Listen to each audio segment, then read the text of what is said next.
Polislərimiz də bizi qırıq tökür, ağzımız açanda hədə qorxu gəlir, deyir səsinizi çıxartmayın. Prezidentimiz də öz üçün xeyir götürür, millətini də qırır.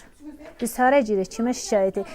Kimə şikayət edək ümumiyyətlə? Kimə inanmaq lazımdır da heç onu da özümüz bilmirik. Prezidentə güvənsək, prezident bizi qırır, deyirlər göl onundur. Polislərə güvənsək, polislər onun 5 qat artıq. Bizi apartama soxacaq, kimə şikayət eləyək? Prezidenti bu millət seçmir, sənə qurban olun. Xalq da, prezidentdir, polislərdir, bunları yüksəldən.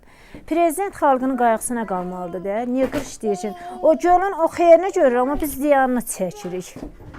O xeyir götürür o göldən. Biz də zəhərini içirik. Niyə? Aparsın da gölünü də öz qapısında qursun, qızılını da götürsün, zəhərini də götürsün, bizə ziyan verməsin. Əmr verənin paqonu sökülməlidir, ay bizim prezidentimiz.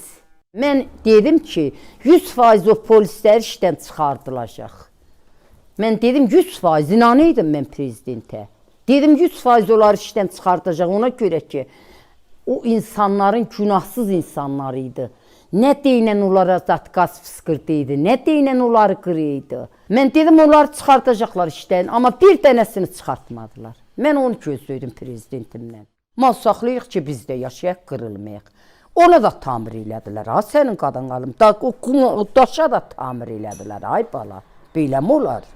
Hökumətin deyilən biz qırılmalıyıq mı? Oxumamışıq deyilən biz ölməliyik mi? Bir dənə arvadın, bir dənə zadın geyiminə, ağzında dişi yox.